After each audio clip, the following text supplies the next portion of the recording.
Muli sa pong mapagpalang umaga sa inyong lahat, mga kapatid. Morning po. Again, isa pong malaking privilege again ang gamitin ng Panginoon muli sa umagang ito na mangaral ng kanyang mga salita. Alam po natin na tayo ay mga ambassadors lamang natin Panginoon, tayo mga servants at ang Panginoon ang ating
bagamat andon yung kapangyarihan ng Panginoon, nakikita nila yung kilos sa pagbabago na ginawa sa kanila ay hindi tumitigil.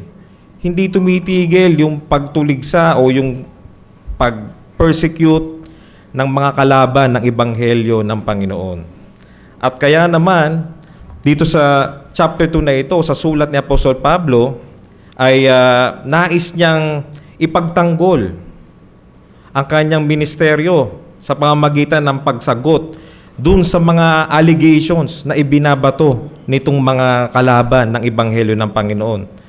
So alam natin, kung tayo ay nag-aaral nitong book ng 1 Thessalonians, ay ang Thessalonica ay masasabi natin na isang bagong tatag na church nung panahon na ito ay sinulat ni Pablo.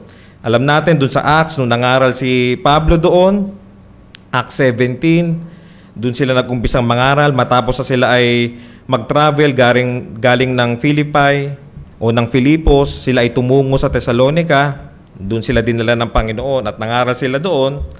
At ito ay masabi natin na bagong tatag na iglesia. Yung mga mananampalataya dito, masasabi natin na mga new converts pa lamang sila. Kaya naman, gano'n na lamang yung eagerness ni Pablo, yung kanyang malasakit na ingatan itong mga kapatid na ito na sila ay huwag bumitaw sa pananampalataya, kundi magpatuloy sila sa pananampalataya. Ngunit sa kanilang ministeryo ay eto na naman yung mga kalaban ng Ebanghelyo ng Panginoon na umaatake dito sa iglesia ng Thessalonica. At alam natin itong mga tinatawag nilang umaatake sa Ebanghelyo, sabi rito, the attackers of the gospel twisted its message. So alam natin, isa sa mabisang paraan na ginagamit ng kaaway ay upang i-twist yung mensahe ng Ebanghelyo. So marami nangangaral ng Ebanghelyo, ngunit sadly, hindi ito galing sa Panginoon, ito ay tinutwist.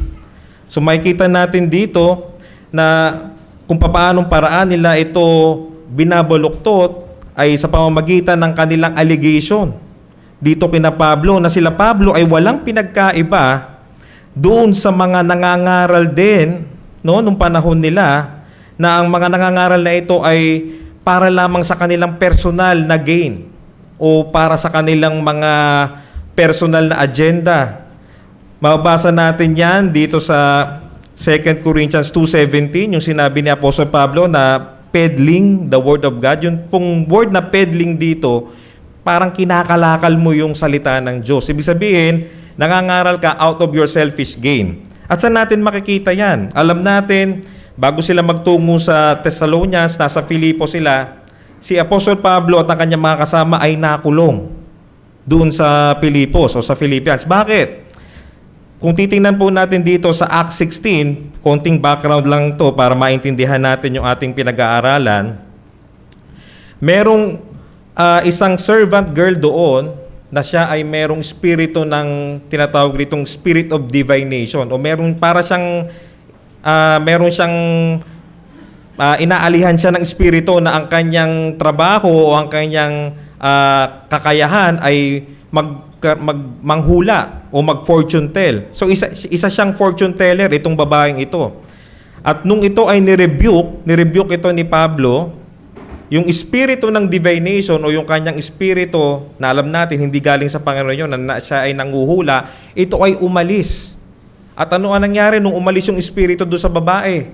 Nawala na yung kanyang kakayahan na siya ay manghula, at dahil doon hindi na makakolekta ng pera etong kanyang mga master na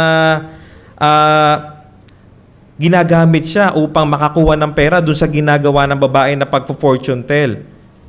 So, anong nangyari? Nagalit itong mga ito. Itong mga masters na ito na kumikita sa pamamagitan ng fortune telling na ginagawa nitong babaeng ito, nagalit sila at ang ginawa nila, pinakulong nila si Apostol Pablo doon sa Filipos. So, makikita natin yan doon sa Acts 16 verse 16. Mababasa natin yan doon.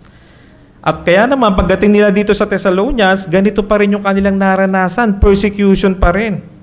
At sa pagkakataon namang ito naman ay sa mga Judaizers na sabi rito sa Acts 17:5, sabi rito, they became jealous and attacked the house of Jason. Alam natin si Jason, siya isang mananampalataya na siya yung nagpatuloy kina Apostol Pablo, siya yung nag-welcome kina Apostol Pablo doon sa Thessalonica, nung sila ay nangaral. At ang mga ito ay, mga Judaizers na ito ay inusig sila. Particularly itong si Jason, dun sa Acts 17 verse 5, na sinasabi nila na sina Apostle Pablo ay nangangaral ng isang mensahe that is contrary to Caesar's decree. Alam natin si Caesar, ito ay isang title ng emperor ng Rome nung panahon nila. At kung hindi tayo nagkakamali, nung panahon na yon ay si Claudius Caesar, yung emperor ng Rome, nung panahon na sinulat ni Apostle Pablo ang 1 Thessalonians or 2 Thessalonians nung panahon na yon sa Bagong Tipan.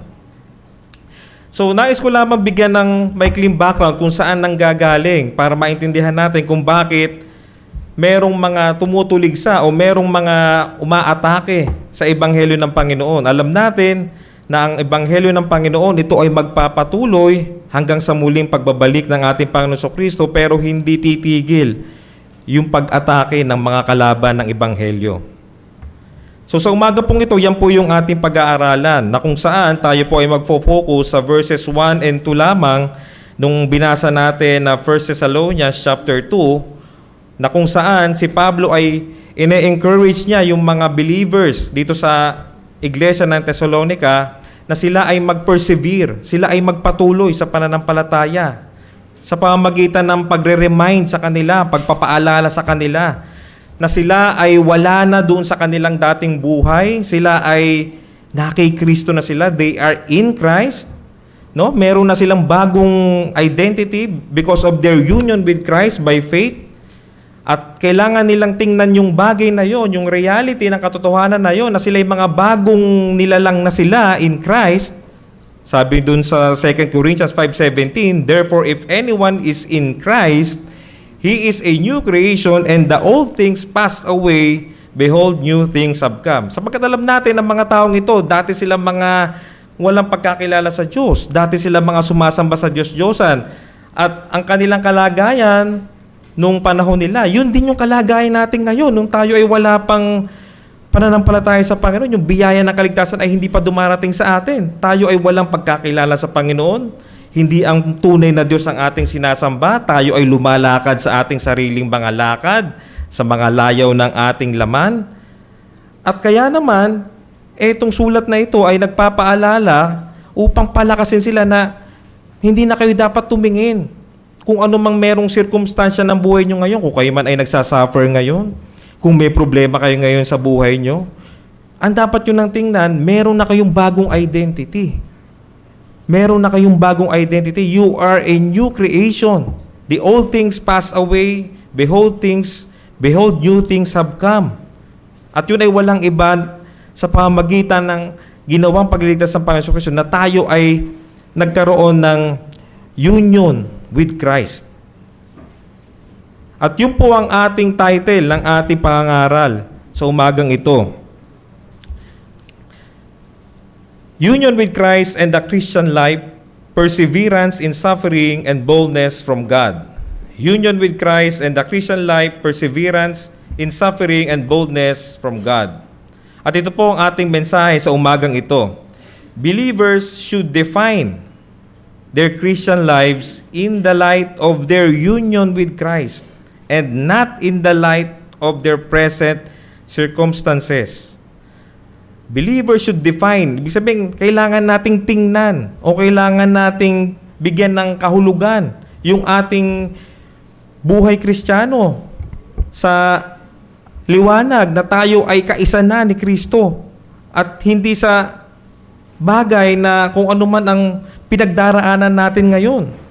So dapat bigyang kahulugan ng mga mananampalataya ang kanilang buhay Kristiyano ayon sa liwanag ng kanilang pakikipag-isa kay Kristo at hindi ayon sa liwanag ng kanilang kasalukuyang kalagayan. So again, hindi natin alam ang kalagayan ng bawat isa, though bilang mga tinawag ng Panginoon, tayo ay may malasakit, nagpapanalangin tayo sa bawat isa. Pero ito yung encouragement sa atin bilang mga Kristiyano na. Meron na tayong bagong identity. Hindi na dapat yun na nagde-define sa atin kung ano man kalagayan natin ngayon. Kung may sakit man tayo, may problema man tayo, hindi yun na nagde-define sa buhay natin bilang lumalakad sa pananampalataya, kundi yung ating identity na tayo ay konektado na. Meron na tayong bagong identity kay Christ. Muli, bago po tayo magtuloy sa ating pag-aaral, tayo po muna ay manalangin. Muli, ang manaming Diyos na banal at makapangyarihan sa lahat, patuloy kami nagpupuri sa iyo sa umagang ito. Tulungan niyo kami, Panginoon, na maunawaan namin, Panginoon, yung aming bagong identity na kami ay nakipag-isa na sa inyo, sa inyong ginawang pagliligtas sa amin, na makita namin ang aming buhay ayon sa liwanag ng inyong ginawang pagliligtas sa amin, na kami ay nasa Panginoong Jesucristo na at lahat ng mga benefits ng kanyang ginawang pagliligtas at ng kanyang buhay na pagsunod ay ipinagkaloob na sa amin at ito ang nagbibigay ng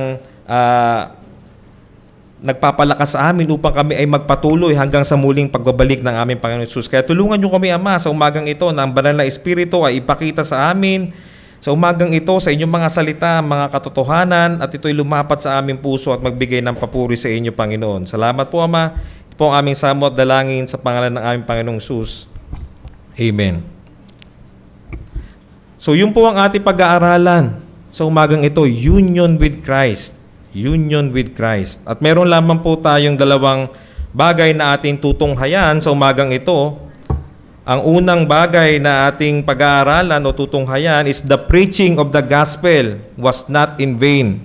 Makikita natin yan sa verse 1 ng chapter 2. At ang sunod at panghuling bagay na ating tutunghayan sa umagang ito is the perseverance in suffering and boldness in much struggle and conflict. The perseverance in suffering and boldness in much struggle or conflict.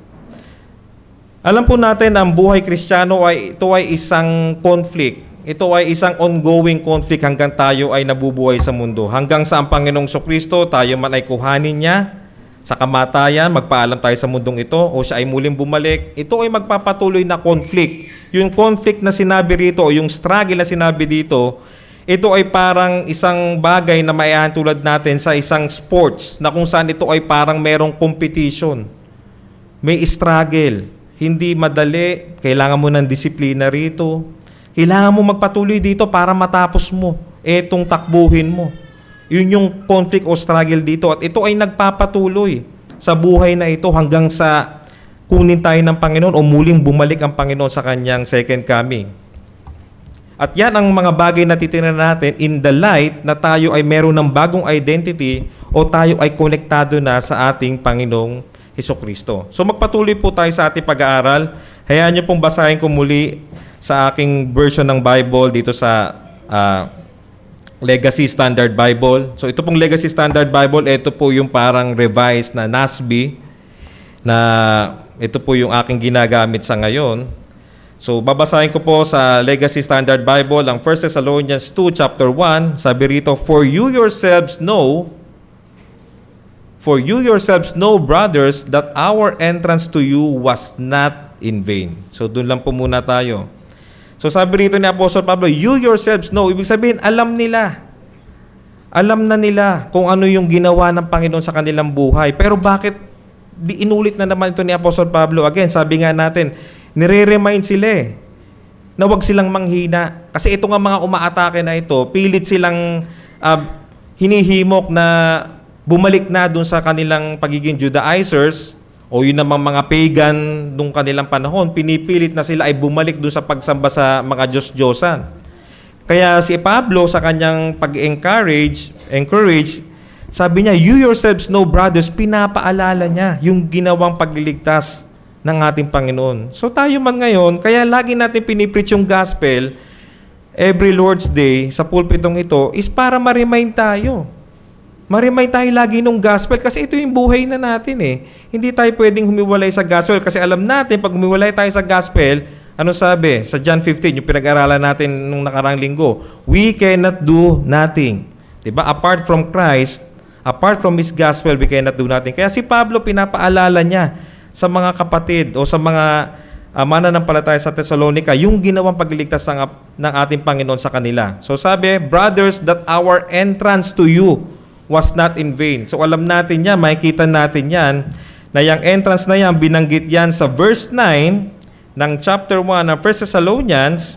So, basahin lang natin po saglit yung 1 Thessalonians chapter 1 verse 9. So sabi rito ni Pablo, for they themselves report about us what kind of an entrance. Again, yun na naman yung word na yon. We had with you and how you turned to God from idols to serve a living and true God. So dumating yung conversion. How you turned to God from idols to serve a living God. Sila ay nagkaroon ng faith, ng genuine repentance. Tumalikod sila sa dati nilang buhay at ngayon sila ay sumasamba na sa Panginoon. So pinapaalala lahat ng mga katotohanan na ito na ginawa ng Panginoon sa kanila, pinapaalala ni Pablo sa kanila upang sila ay protektahan dito sa mga tumutulig sa ebanghelyo ng Panginoon. At ginagamit ng mga attackers na ito, dinidestroy nila yung integrity ni na Pablo, yung integridad ng mga nangangaral ng salita ng Diyos na hindi, walang pinagkaiba yan. Gusto lang niyan kumita ng pera sa inyo. Gusto lang niyan kumuha sa inyo ng meron silang mapapakinabangan. Hindi yan mga talagang nangangaral ng totoong salita ng Diyos o yan ay para lamang sa kanilang sariling mga gains o sa mga personal gains sila. Kaya yun yung bagay na yon. Yung sinabi doon na ni Apostle Paul doon sa verse 1 na ating binasa. So alam natin na kung bakit ang bagay na ito, why the gospel was not preached in vain. So bakit sinabi ito ni Pablo? Na yung kanilang ebanghelyo o yung ebanghelyo na kanilang ipinangaral na dala-dala nila ay sabi rito sa Tagalog, basahin natin, ang sabi rito ay hindi nawalan ng kabuluhan. So bakit hindi siya nawalan ng kabuluhan?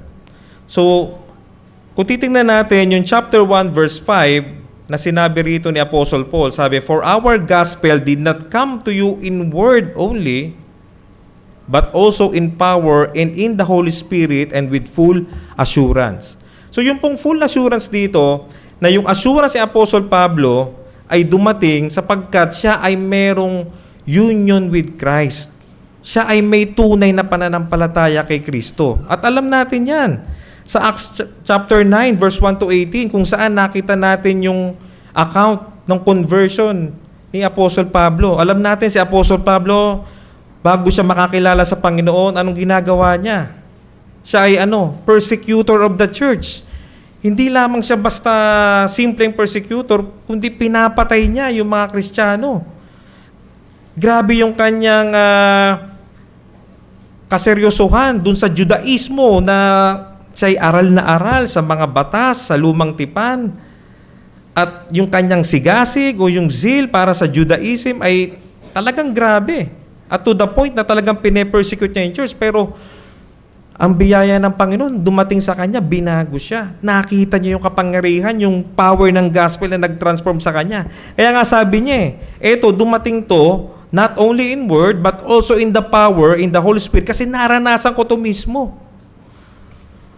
So dito sa ating iglesia, salamat sa Panginoon dahil patuloy tayong binabago ng Panginoon. Salamat sa Panginoon sa mga ginagamit niya ng mga nangangaral ng kanyang salita na ang mga taong ito, meron silang full assurance. Sapagkat bakit? Sapagkat dumating. Dumating yung tunay na biyaya ng kaligtasan sa buhay ng mga ginagamit ng Panginoon dito na nangangaral. So, ang mga nangangaral sa ating iglesia, hindi ito sa kanilang galing, hindi ito sa kanilang kakayahan, kundi ito ay sa dala-dala nila yung ginawang kapangyarihan ng pagligtas ng Diyos sa kanila. At yun yung kanilang ipinangangaral. Kaya sabi ni Pablo in the power of the Holy Spirit with full assurance. So, in the full assurance that Paul's preaching of the gospel has power is based on the reality of his union with Christ.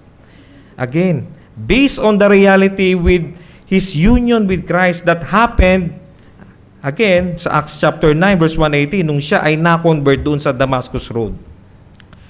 Yun yung unang bagay. Kung bakit sinasabi ni Apostle Pablo rito na yung aming pagpunta sa inyo, na dala-dala namin yung gospel, this is not in vain. Ito ay walang kabuluhan. At ano yung pangalawang bagay?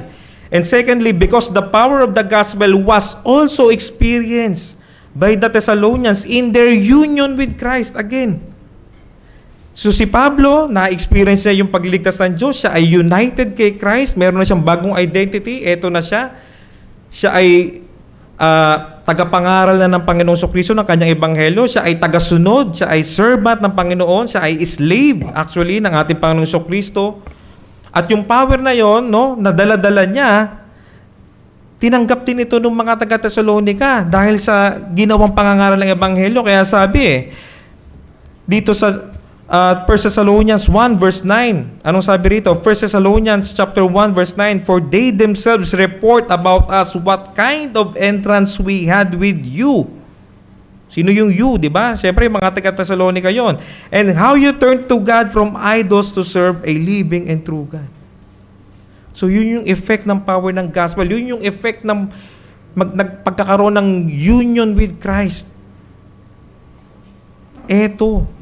Hindi lamang kay Pablo, kundi pati sa mga taga-Thessalonica, dumating yung bagay na ito na sila ay konektado na sa ating Panginoon.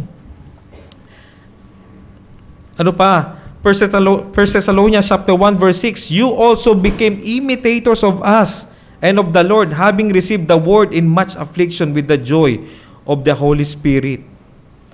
At ano ang lesson na makikita agad natin sa bagay na ito?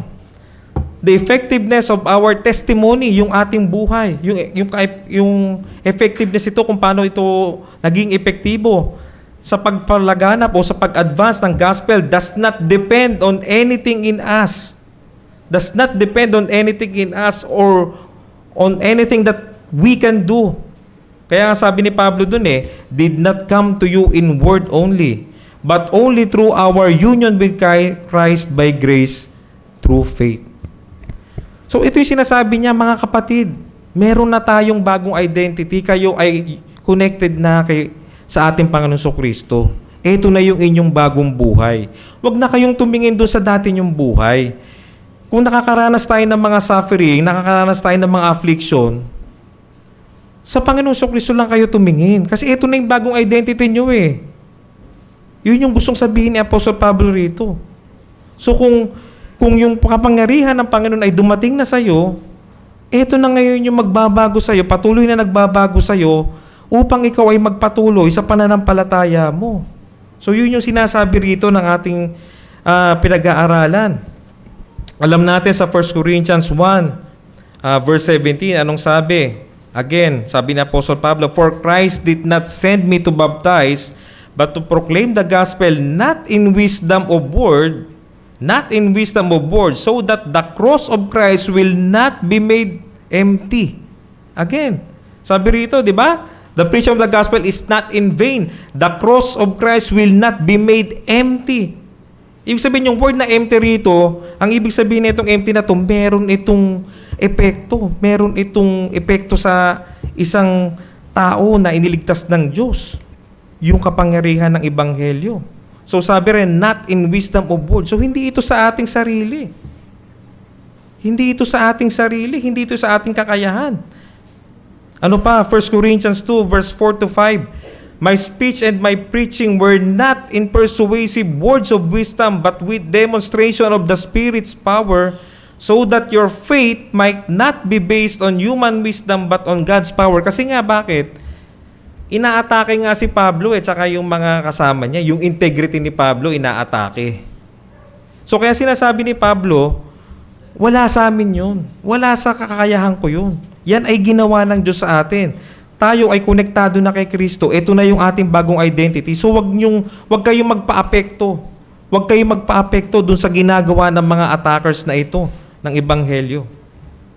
So ano ang point na gusto nating sabihin sa bagay na ito? So in the sharing of the gospel, our testimony should be more about our union with Christ and His work of redemption rather than about us. In the sharing of the gospel, our testimony should be more about our union with Christ. Ano yung ginawa ni Kristo sa ating pagliligtas? And rather not about us. Ang pagbabahagi ng Ebanghelyo, ang ating patotoo ay dapat higit na tungkol sa ating pakikipag-isa kay Kristo at sa Kanyang gawang pagliligtas at hindi sa tungkol sa ating sarili. Di ba minsan, nakakarinig tayo, nagtetestimony tayo, di ba? O may mga nagtetestimony kung paano sila naligtas, dumating ang biyaya ng kaligtasan ng galing sa Panginoon sa kanilang buhay, naligtas sila. Pero sadly, mas nakatuon dun sa kanilang sarili, yung kanilang testimony. Pero hindi dapat ganun. Kung tayo ay united na kay Christ by faith sa Kanyang ginawang pagliligtas sa atin, di ba? Dapat yung ating patotoo ang nakikita yung ginawang pagliligtas ng Diyos sa ating buhay. Tama naman na makipagkwentuhan tayo. Siyempre, kailangan natin mag-establish ang common ground di ba? Alam nga namang first time pa lang kayo nag-usap, gospel agad. Siyempre, establish mo muna yung common ground. Kumusta ka ba? O ano ba yung mga hobbies mo? Ganyan. So, kasama yun sa ating pag-evangelize o sa pag-share ng gospel. Pero, kapag nandun na yung opportunity na ipagkaloob ng Panginoon na maipasok na natin yung Ebanghelyo, dapat ang mas nananaig na yung ating union with Christ na ginawa ng Panginoon na pagliligtas sa atin, na tayo ay united na kay Christ at hindi yung ating buhay. Di ba? Kung minsan, lagi natin kakwento yung mga problema natin, kung paano tayo tinulungan ng Panginoon. Tama naman yan. Salamat sa Panginoon, papuri sa Panginoon ang bagay na yan na tayo ay tinutulungan ng Panginoon. Pero hindi dapat yan ang laging naririnig sa atin. Kailangan ang laging naririnig sa atin yung ginawang pagliligtas ng Panginoon sa atin. And again, hindi natin magagawa yan kung tayo ay lalayo sa Ebanghelyo. Kaya dapat tayong bumalik sa Ebanghelyo. Kaya nga dito pinaunawa ulit o pinaalala ulit ni Apostol Pablo sa mga taga-Thessalonica. Yung preaching ng gospel na dumating sa inyo, this is not in vain. So mga kapatid, yung Ebanghelyo na nagligtas sa atin, ito ay walang kabuluhan. Ito yung dapat magpalakas sa atin. This is not in vain. So kung nangihina tayo, nape-persecute tayo, nagsasuffer tayo, anong kailangan natin gawin? Again, bumalik tayo sa Ebanghelyo ng Panginoon. Huwag tayong tumingin kung ano mang sirkumstansya meron tayo ngayon. Tingnan natin yung identity na natin kay Christ. Ito na tayo eh. Sabi, we have died with Christ. Di ba? We have died with Christ. Ano pang sinabi? We are already new creation. The old things pass away. Behold, new things have come. So, eto na. So, sa pagkakataon o sa mga sandali na tayo ay nakahatak muli ng mundong ito, na hindi maging faithful sa gospel sa ating Panginoon, na tumawag sa atin, na nag-unite sa atin sa Kanya, eto yung magkukumport sa atin, bago ka na. Wala ka na sa condemnation. So, bakit ka mahihiyang lumapit sa Panginoon? Alam mo, pinatawad ka na ng Panginoon. At kung pinatawad ka na ng Panginoon, bakit ka nagpapatuloy sa kasalanan? Nilinis ka na ng Panginoon. So bakit ka pa babalik sa karumihan kung ikaw ay nilinis na ng Panginoon? So yun yung gustong sabihin ni Pablo, mga kapatid. Yung mga umaatake ng aming integridad, sinasabihan kami ng mga iba't ibang salita na inaatake yung aming integrity. Magpatuloy kayo mga kapatid, huwag kayong magpadala sa mga umaatake ng Ebanghelyo. At tayo rin ngayon, marami pong umaatake sa Ebanghelyo ng Panginoon. Maraming mga maling aral na nagkalat ngayon sa ating panahon at patuloy na inaatake ang Ebanghelyo. At kung hindi po tayo babalik sa Ebanghelyo ng Panginoon, pwede po tayong masway o pwede tayong madala. Kaya hindi tayo dapat tumingin kung ano ang sirkumstansya na meron tayo, kundi sa Panginoong Jesucristo lamang tayo tumingin. So yun po yung ating point. The preaching of the gospel was not in vain. At yung ating pangalawa at panghuling point sa umagang ito is the perseverance in suffering and boldness in much struggle and conflict. Perseverance in suffering and boldness in much struggle and conflict. At ito ay matatagpuan natin sa verse 2 ng 1 Thessalonians chapter 2. At hayaan niyo pong muli kong basahin itong verse 2 sa English. So sabi rito, but after we had already suffered and been mistreated in Philippi. So yun po yung sinasabi natin kanina doon sa introduction natin. Na bago sila pumunta sa Thessalonians o sa Thessalonica, galing sila sa Filipos, dumana sila ng suffering doon, nakulong po sila. At alam natin, doon sa tagpong iyon, ginamit din ng Panginoon yung kanilang suffering na na-convert yung Philippian jailer at yung kanyang household, kung ating mababasa yon doon sa Acts, sa chapter 16 ng Acts. So sabi niya rito sa verse 2 ng 1 Thessalonians chapter 2, But after we had already suffered and been mistreated in Philippi, as you know, we had the boldness in our God to speak to you the gospel of God amid much struggle. So wag ganyan yung sinabi rito amid much struggle. Sa ibang salin, ang ginamit dito kasi conflict eh. So kagaya nung in-explain natin kanina, itong conflict na ito, kung titingnan natin ito doon sa original na Greek na pagkagamit, ito yung conflict na parang may competition na ongoing, may struggle na ongoing, may conflict na ongoing. So ano makikita agad natin dito sa bagay na ito? So, ang makikita natin dito is yung ating buhay Kristiyano, magpapatuloy yung struggle, magpapatuloy yung conflict. Again, yung ating buhay Kristiyano, magpapatuloy yung struggle at magpapatuloy yung conflict. Ngunit, yung gospel na ipinreach sa atin, which is not in vain, yung kapangyarihan ng Panginoon, ito yung magbibigay sa atin ng kakayahan na tayo ay mag-persevere, magpatuloy sa kabila ng suffering at magbigay sa atin ng boldness na magpatuloy at hindi lamang magpatuloy sa panampalataya, kundi ibahagi, i-share ang gospel ng ating Panginoon.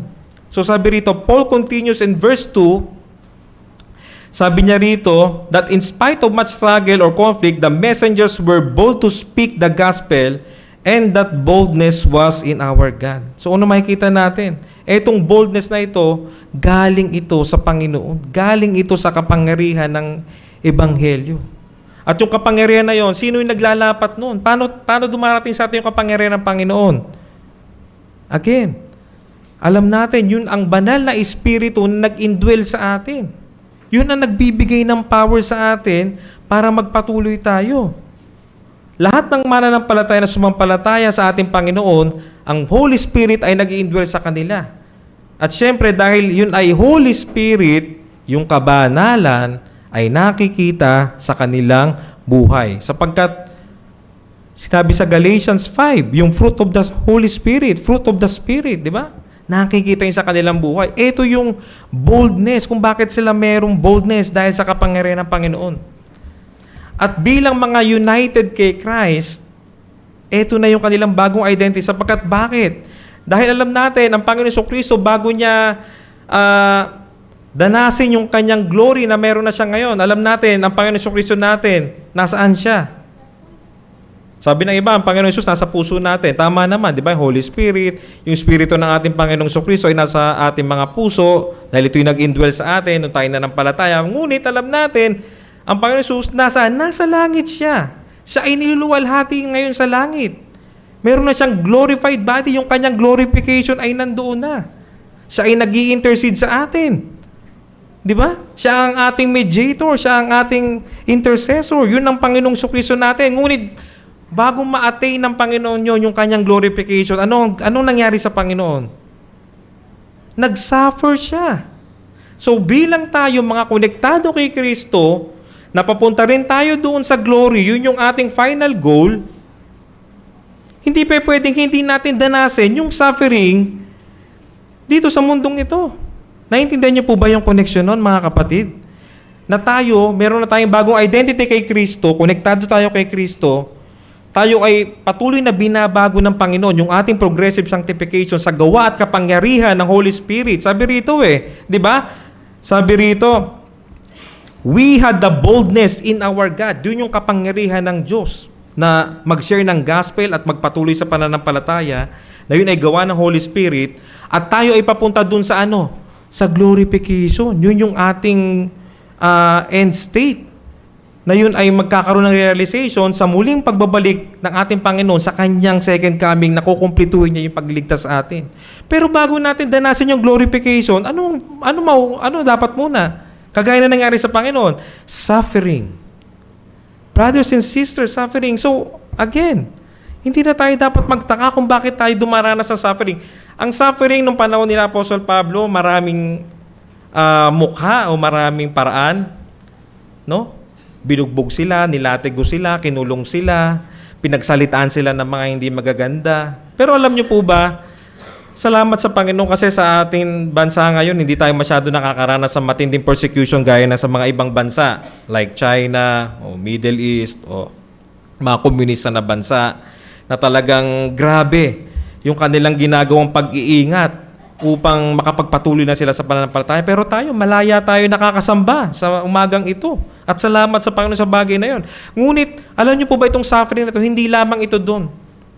Ang suffering ay, kung ikaw ay nakakaranas ng mga pagsubok mo sa buhay, na tila baga, isang bagay na nahihirapan kang magpatuloy sa pananampalataya mo, yan ay matuturing din natin na suffering. Kunyari, sa relationship mo, sa iyong pamilya, may problema ka sa relationship. Dahil sa pagkapatuloy mo sa Ebanghelyo, pagiging tapat mo kay Kristo, nakakaranas ka ng mga persecution sa iyong mga mahal sa buhay. Yan ay suffering.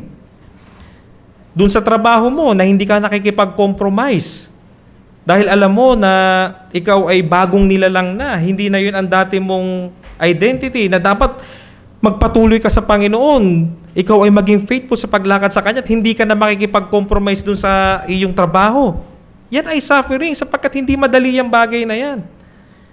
Kaya yung buhay po natin, again, hindi ko naman inaano yung kanta na ang buhay Kristiyano ay masayang tunay. Totoo po yun, masayang tunay sapagkat yung kasiyahan na yun o yung joy na yun, yun ay nagmumula sa ating pag-asa sa ginawang pagliligtas natin ng Panginoon Jesucristo. Pero hindi yun yung fleeting joy o yung worldly joy na ino-offer ng mundong ito.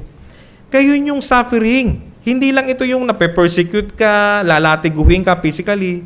Lahat ng pinagdadaanan natin na kahirapan sa ating pagpapatuloy sa pananampalataya, ito ay suffering. Di ba? Bakit pinapanalangin natin itong bagay na ito na maging maayos? Tila baga ang Panginoon, hindi tayo tinutugon. Suffering yun. At ang gusto lamang ng Panginoon, wag tayong tumigil sa panalangin. Magpatuloy tayo sa panalangin. Mag-umasa tayo sa Kanya na siya ay tutugon. O, di ba? Habang inihintay mo yung tugon ng Panginoon, di ba nakakaranas ka ng suffering? So again, wag nating tingnan yung suffering na doon lamang sa bagay na yon na yung mga pinapahirapan, kinukulong. Hindi. Ang isang totoong buhay Kristiyano, may suffering. So again, kapatid, kung sinasabi mo wala kang suffering ngayon, tingnan mo ngayon ang iyong buhay pananampalataya sa salita ng Panginoon. Sapagkat bakit? Alam natin, bilang konektado kay Kristo, tayo ay makikibahagi sa kanyang suffering. Sabi rito, our Lord Jesus faced an amazing amount of conflict during His ministry. Alam natin yan. Throughout the Gospels, religious leaders were in conflict with Him. They tried to shut Him up and intimidate Him. Anong sabi sa John 15:20? John 15:20, remember the word that I said to you, sabi ng ating Panginoong Hesus, a slave is not greater than his master. If they persecuted me, they will also persecute you. If they kept my word, they will keep yours also. Again, ba't ka pa magtataka? Ikaw ay united na kay Christ, may bago ka ng identity kay Christ, ayaw mo ng suffering? Hindi pwede. Kasi bago ka pumunta sa glorification, may suffering muna dapat. At ang Panginoong Kristo, dumanas siya ng suffering. Ano pa? Our Lord Jesus is a man of sorrows and acquainted with grief. Saan natin makikita yan? Isaiah 53 verse 3. He was despised and forsaken of men. So ba't ka magtataka kung ikaw ay pine-persecute sa opisina mo o sa eskwelahan mo o ng pamilya mo o kahit dito sa church? Nape-persecute ka. Dumaranas ka ng suffering. A man of sorrows and acquainted with grief, and like one from men hide their face, he was despised, and we did not esteem him. So yun yung doctrine ng suffering. Na sadly, hindi masyadong naririnig o hindi masyadong itinuturo sa mga churches na ang bagay na ito. Pero ano yung dapat mag-comfort sa atin sa bagay na ito? O alam natin, daranas tayo ng suffering. Suffering for the sake of the gospel is part of the Christian life. Again, suffering for the gospel is part of the Christian life. So kailangan nating tanggapin ito sa pananampalataya. Tingnan natin ang bagay na ito in the eyes of faith. Sabi sa Acts 14:22, strengthening the souls of the disciples, no? Encouraging them to continue in the faith and saying, through many afflictions, we must enter the kingdom of God. Through many afflictions, we must enter the kingdom of God. Ito ay, sabi strengthening the souls. Encouraging them to continue in the faith. So yung suffering na to, grabe to, radical to, nagpapalakas, nagpapa-encourage. Pero sa mundo ano? Anong ginagawa ng suffering sa mundo? Despair. Di ba? Wala ka ng pag-asa, nawalan kami ng bahay, nawalan kami ng ganito, ng mahal sa buhay, nalugi kami sa negosyo, meron akong terminal na sakit, grabe ang sakit ko, naubos lahat ng kabuhayan ko. Suffering yun, di ba? Pero dahil hindi sila united kay Christ, wala doong strengthening, wala doong encouragement. Anong meron? Kabaligtaran, despair. Pero tayo, bilang mga iniligtas ng Panginoon, bilang mga united with Christ, may bagong identity kay Christ, ang tingin natin sa suffering, nagpapalakas sa atin ito. Ano pa? Believers should live out the boldness of Jesus. Again, yung power ng ating Panginoon Kristo, yung kanyang boldness, by seeing themselves as part of the life of Christ. Seeing themselves as part of the life of Christ, kabahagi ni Kristo sa kanyang buhay. Dahil tayo ay niligtas niya, tayo ay nasa kanya na. Our boldness comes from God as we approach Him through His Son, our Lord, who suffered for us. Again, Hebrews 12:2, fixing our eyes on Jesus, the author and perfecter of faith, who for the joy set before Him, endured the cross. Endured the cross, tiniis yung cross, despising the shame, and has sat down at the right hand of God, of the throne of God. Again, yung sinabi natin kanina, Panginoon Kristo, sitting at the right hand of the Father, interceding for us. So bakit tayo manghihina sa suffering? Mga kapatid, bakit? Hindi dapat. Kasi alam natin, ang Panginoon Kristo, He endured the cross. So kung tayo tunay na konektado kay Kristo, tiyak, ma-endure natin yung suffering dito sa buhay na ito. Mai-endure natin yung suffering sa buhay na ito. Ano pa? Believers are called to bear the cross of Christ. Again, ang pagsunod kay Kristo, hindi lamang ito isang madaling bagay. No? Ang biyaya ng Panginoon, ito ay free. Ini-offer niya ito sa lahat ng mga makasalanan na gustong maligtas. Pinalalapit niya ang lahat ng makasalanan. The free offer of the gospel, lagi natin sinasabi yan, pero ano ang hinihingi sa isang tao na gustong sumunod kay Kristo? Anong sabi? Luke 29 verse 23. Luke 9 verse 23. And he was saying to them all, sabi ng ating Panginoon, Luke 9 verse 23, if anyone wishes to come after me, sumunod sa akin, let him deny himself and take up his cross daily and follow me. Let him deny himself. Again, my brothers and sisters, united na tayo kay Christ. Eto na tayo, identity natin. Meron na tayong self-denial, mga kapatid. Again, babalik tayo sa gospel, pinapaalala sa atin, eto na tayo, Kristiyano na tayo. Hindi na dapat yung sarili natin yung nananaig. Hindi na, argabyado ako eh. Paano naman ako? Diba? May kasalanan din sila sa akin eh. Dapat mag-sorry sila sa akin. Hindi na. Dapat hindi na tayo selfish. We should be selfless. We should be denying ourselves. Meron tayong self-denial. Ano pa? The condition of receiving God's inheritance in the glory of God's new world is faithfulness and perseverance in suffering. Ito na yung ating bagong katayuan. Kaya ito na yung kondisyon. Kung paano natin tinatanggap yung biyaya ng Panginoon. Through ano? Through faithfulness and perseverance in suffering. Again, grabe. Ang hirap i-reconcile ito kung talagang hindi ka konektado kay Kristo. Hindi mo mauunawa ng bagay na ito. Sabihin, Deacon Anthony, ginagamit ng Panginoon yung suffering dahil ito na yung bago kong identity. Talagang magsasuffer na ako. Yun po ang sinasabi ng salita ng Panginoon. Ano sabi? Romans 8:17. Romans 8:17, if children, kung kayo ay mga anak, also heirs, tagapagmana, heirs of God and fellow heirs with Christ. Konektado ka na kay Kristo, you are fellow heirs with Christ. If indeed we suffer with Him, again, if indeed we suffer with Him, so that we may also be glorified with Him. So sabi natin, di ba, bago tayo pumunta sa glorification, which tayo mga mananampalataya, lahat tayo, doon tayo papunta. We are being transformed from glory to glory, di ba? Anong sabi? If indeed we suffer with Him so that we may also be glorified with Him, we are not there yet. We still live in a world where the flesh exerts influence through temptation to sin. So yun yung reality. Wala pa tayo doon. At dahil papunta tayo doon, andun yung suffering.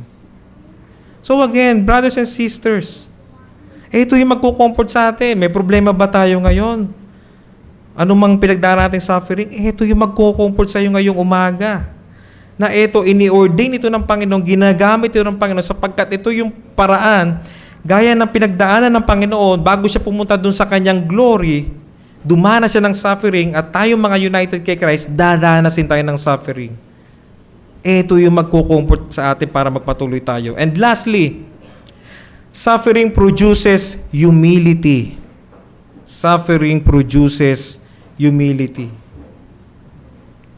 Ito yung bagay na kaya ginagawa ito ng Panginoon sa atin upang manatili tayong mababa. Huwag umangat yung ating pagiging self-centered, yung ating pagiging proud, yung ating pride. Sabi dito sa 1 Thessalonians 2 verse 6, sabi ni Pablo, nor seeking glory from men. Nor seeking glory from men. Dapat ang glory sa Panginoon lang, hindi sa sarili mo. Either from you or from others, even though as apostles of Christ, we could have been a burden to you. Again, etong suffering, it should produce humility. Lahat ng may union with Christ, may tunay na pananampalataya na united kay Christ, dapat nakikita sa atin yung kababaang loob. Again, marahil mahirap tong bagay na ito, marahil dito tayo nag-i-struggle, karamihan sa atin. Pero alam natin walang imposible sa Panginoon. Kung tayo lalapit sa Kanya, tayo hihingi sa Kanya ng Kanyang biyaya, natulungan niya tayo sa bagay na ito, patuloy niya tayong tulungan sa ating mga suffering, sa ating, lalo na sa ating kasalanan. Yung pala pong paglaban natin sa kasalanan, yung ongoing conflict natin with our own sin, ito ay also suffering. So again, hindi lamang ito yung pinapersecute ka ng kapatid mo o pinapersecute ka ng ibang tao o dumaranas ka ng mga kahirapan sa buhay. Yung mismong paglaban mo sa kasalanan na nakikita mo lagi yung sarili mo na ikaw ay yung poor in the spirit, pagiging poor in the spirit mo, yung pagiging depravity mo, yung brokenness mo, di ba? Suffering yan. Pero alam natin, may katapusan yan. Pagbalik ng ating Panginoon. Kaya ngayon yung sinabi. Yung sinabi rito sa 1 Thessalonians 1 verse 10. Ano sabi rito? And to wait for His Son from heaven. Yung kanyang second coming. And to wait for His Son from heaven, whom He raised from the dead. Ito yung ating blessed hope. Ito yung bagay na alam natin matatapos yung ating suffering dito sa mundong ito. Jesus, our Lord, who rescues us from the wrath to come. Again, to wait for His Son from heaven, whom He raised from the dead, Jesus who rescues us from the wrath to come. Alam natin, wala na tayo doon sa wrath. Tayo ay na kay Kristo na. We are no longer under condemnation. Romans 8:1, there is therefore no condemnation to those who are in Christ Jesus, union with Christ, in Christ. Sa mga sulat ni Pablo, wala ka makikita doon na word na sinabi na Christian. Ang isang follower ni Kristo, walang sinabi doon na word na Christian. Pero ang laging sinasabi ni Pablo, in Him, in Christ, in Him, in Christ. Ano ibig sabihin? Ano pinapakita sa atin? No? Lahat ng benepisyo ni Kristo, lahat ng ginawa ni Kristo, yung benefit ng kanyang atonement, yung kanyang work, yung kanyang sinless life, bilang ikaw na iniligtas ng Panginoon na tumanggap ng kanyang kaligtasan ng pagliligtas sa iyong mga kasalanan sa pamamagitan ng pananampalataya, nung narinig mo ang ebanghelyo na may kapangyarihan na bumago sa iyo, tiyak, lahat ng benepisyo noon, meron ka, kabahagi ka ron. So huwag mong isipin na baka wala ako nito, baka kaya hindi ako nagpapatuloy kasi ganito. Ina-accuse ka ng kaaway ng dyablo na ginagawa niya sa iyo para hindi ka magpatuloy sa kasalanan. Ito yung magko-comfort sa iyo. Niligtas ka na ng Panginoon. Meron ka na nito. Kabahagi ka sa mga biyaya, sa mga benepisyo ng pagligtas si Kristo. At ano ang punto na gusto natin sabihin bago tayo magtapos sa ating pag-aaral sa umagang ito? Suffering and affliction should encourage believers to continue in the faith. Bakit? Because God's power, yung kapangyarihan ng Panginoon, is displayed through it. And God gets all the glory due to Him alone. Again, mga kapatid, paano may papakita ng Panginoon sa iyo yung kapangyarihan niya? Kung wala kang suffering, kung puro maalwan yung buhay mo, baka pag laging maganda, masarap ang buhay mo, hindi ka na magpasalamat sa Panginoon. Makakalimutan mo na ang Panginoon, yung ginawang pagliligtas sa iyo. Yung grabing precious blood, yung kanyang buhay na nagligtas sa iyo, baka makakalimutan mo na at muli kang bumalik doon sa mga ini-offer ng mundo. Yung mga kinang ng mundo, yung fame, yung money, di ba? Yung prestige. Baka bumalik ka dyan. Kaya ikaw, ang suffering, ini-ordain ito ng Panginoon sa iyo para ano? Makita mo yung kapangyarihan niya sa buhay mo. Kung paano kanya inililigtas araw-araw. Alam niyo po ba ang Panginoon, hindi lang tayo one time na iniligtas. Patuloy niya tayong inililigtas. Kaya nga siya nag-i-intercede dun sa langit eh. Sa tuwing tayo ay nagkakasala, patuloy niya tayong nililinis. Yun yung progressive sanctification natin. So meron tayong definitive sanctification. Yun yung pakikipagkalas na natin. Wala na tayo dun sa power ng sin. Yung dati nating buhay, wala na tayo doon. Meron na tayong bagong identity, definitive sanctification, inihiwalay na tayo. So wala na yung power ng sin. Pero may indwelling sin pa tayo. Kaya ang Panginoon, patuloy tayong nililigtas. Patuloy tayong nililinis. Hindi ibig sabihin na nawawala kaligtasan natin. Ang ibig sabihin niligtas na tayo, pero patuloy yung kanyang ginagawang pagliligtas atin hanggang sa kanyang muling pagbabalik. At again, para saan ang lahat ng ito? To give the glory to God alone. So yun po ang purpose ng suffering. So that the power of God will be displayed through our suffering. And as believers, we have grateful hearts. We are full of gratitude to God. And it gives all the praises and glory to God alone dahil sa ginagawa niyang kapangyarihan sa atin, sa kanyang patuloy na pagpe-preserve sa atin. So, yun po ang ating mensahe sa umagang ito. Tayo po ay manalangin.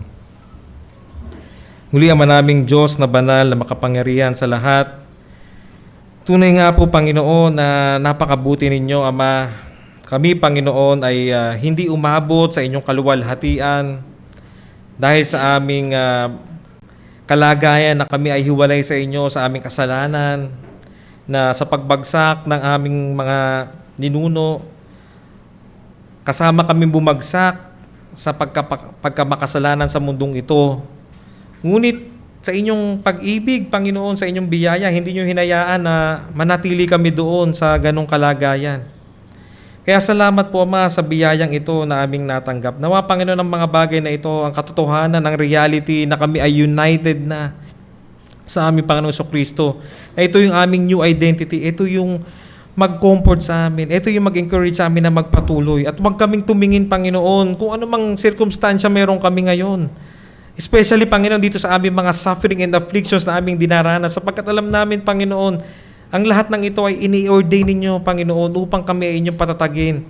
At sa bagay na ito na ipapakita ang inyong kapangyarihan upang kami ay patuloy nyong iligtas at kami ay mapuno ng pagpapasalamat at pagpupuri sa iyo at maibigay lamang sa iyo ang lahat ng papuri, Ama.